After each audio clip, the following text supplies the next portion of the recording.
Friends, നമുക്കിന്ന് veg biryani ഉണ്ടാക്കാം. ഞാനിത് ബസ്മതി റൈസാണ് എടുത്തിരിക്കുന്നത്. ഈ ഗ്ലാസ്സിന് 4 ഗ്ലാസ് അളവിൽ എടുത്തിട്ടുണ്ട്. 1 ലിറ്റർ വെള്ളം ഞാൻ ചൂടാകാൻ വെച്ചിട്ടുണ്ട്. അതിലേക്ക് കുറച്ച് ഉപ്പ്, കുറച്ച് ഓയില്. അടിയിൽ പിടിക്കാതിരിക്കാൻ വേണ്ടിയിട്ടാണ് ഞാൻ ഈ ഓയിൽ ഒഴിക്കുന്നത്. നന്നായി തിളച്ചിട്ടുണ്ട് വെള്ളം. ഞാനതിലേക്ക് അരി ഇടാണ്.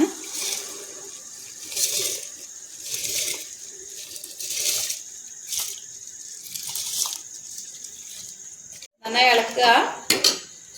ആവശ്യത്തിനുള്ള ഉപ്പും ഓയിലും ഒഴിച്ചിട്ടുണ്ട്. നന്നായി ഒന്ന് ഇളക്കുക. നന്നായി വേകരുത്, ഒരു 3/4 വേവേ വേവാവുള്ളൂ. ഒരു പാൻ വെച്ചിട്ടുണ്ട്. അതിലേക്ക് ഞാനൊരു 2 ടീസ്പൂൺ നെയ്യ് ഒഴിച്ചിട്ടുണ്ട്. കുറച്ച് ഓയിലും കൂടെ ഒഴിക്കാം.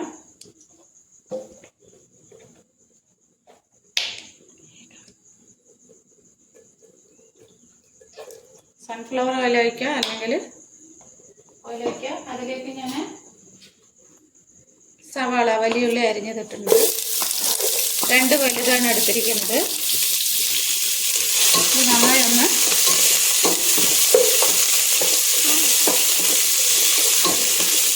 നന്നായി ഒരു ബ്രൗൺ ഷെയ്ഡ് ആവണ വരെ ആക്കാം, അല്ലെങ്കിൽ കുറച്ചൊന്ന് മുരിച്ചെടുക്കാം. ഒരുവിധം ബ്രൗൺ ആയിട്ടുണ്ട്. ഞാൻ അതിലേക്ക് 2 തക്കാളി അരിഞ്ഞത് ചേർത്തിട്ടുണ്ട്. ഇതൊന്ന് നന്നായി വഴറ്റിയെടുക്കുക. അതിലേക്ക് ഞാനൊരു 10 ബീൻസ് ചെറുതായി കട്ട് ചെയ്തതുണ്ട്. പിന്നെ കുറച്ച് 2 ക്യാരറ്റ് പൊടിയായി അരിഞ്ഞത്, 1 ക്യാപ്സിക്കം.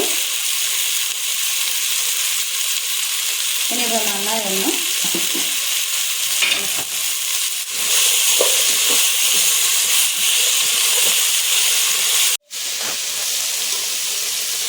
ഗ്രീൻ പീസ് ഞാനിത് 2 വിസിൽ വെച്ച് ഉപ്പിട്ട് വേവിച്ച് വെച്ചാണ്. അതുകൂടെ അതിലേക്ക് ആഡ് ചെയ്യുന്നുണ്ട്.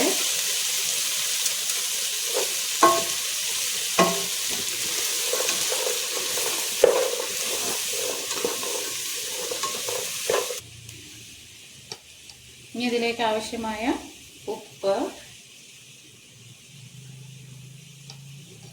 കുറച്ച് കുറവാക്കി ഇട്ടാൽ മതി. കാരണം നമ്മൾ ചോറ് വേവിക്കാൻ വെച്ചപ്പോൾ അരിയിൽ ഉപ്പിട്ടിട്ടുണ്ട്. അപ്പം അതുകൊണ്ട് ഇതിൽ കുറച്ച് കുറവായിട്ടാൽ മതി.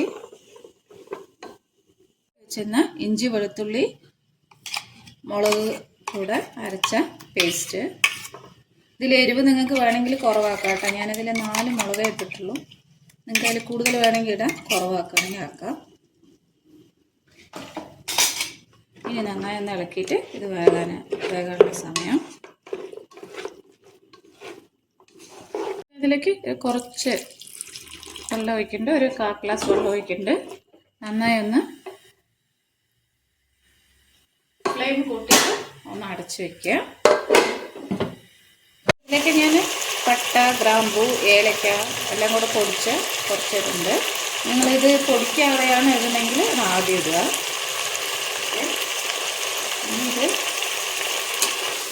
എല്ലാം ഒന്ന് നന്നായി ഈ വെള്ളം വറ്റി വരുമ്പോൾ നമുക്ക് ചോറയിലേക്ക് ചേർക്കാം. ഇതൊരു വിധമായിട്ടുണ്ട്. ഞാനിതൊന്ന് സിമ്മാക്കി വെച്ചു. ഇനി ഇതിലേക്ക് കുറച്ച് നമ്മൾ നേരത്തെ ആക്കി വെച്ചിരുന്ന റൈസ് ഇടുക. കുറച്ച് മല്ലിയില, കറിവേപ്പില നന്നായി ഇടുക. അതിലേക്ക് നമ്മൾ കുറച്ച് നെയ്യ് അല്ലെങ്കിൽ ഗീ ഒഴിക്കാം. മതി. ഇനി നമുക്കിത് കുറച്ചുകൂടി റൈസ് ഇടുന്നുണ്ട്. ഞാൻ ഇതിലേക്ക് സ്പ്രിംഗ് ഒനിയൻ, കാഷ്യൂ അതൊക്കെ ഇടാം. ഞാൻ ഇട്ടിട്ടില്ല. പിന്നെ കോളിഫ്ലവർ അതൊക്കെ ഇടാം. ഞാൻ ഇട്ടിട്ടില്ല.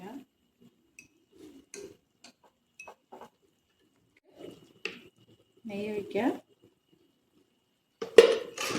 അതിലേക്ക് കുറച്ച്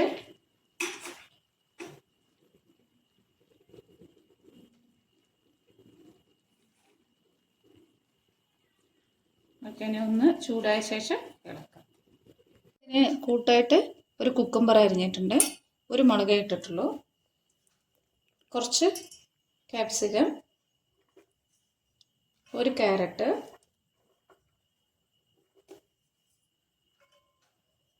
കുറച്ച് ഉപ്പ്,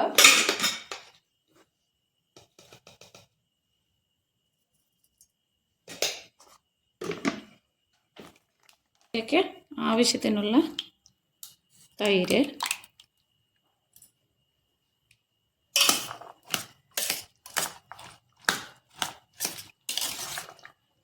നമ്മുടെ വെജിറ്റബിൾ റൈസ് റെഡി ആയിട്ടുണ്ട്.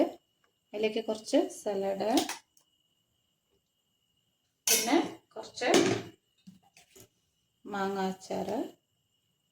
ഈ മാങ്ങ അച്ചാറിൻ്റെ വീഡിയോ ഷോർട്ടിൽ ഇട്ടിട്ടുണ്ട്, അപ്പോൾ നിങ്ങളതൊന്ന് നോക്കുക കേട്ടോ.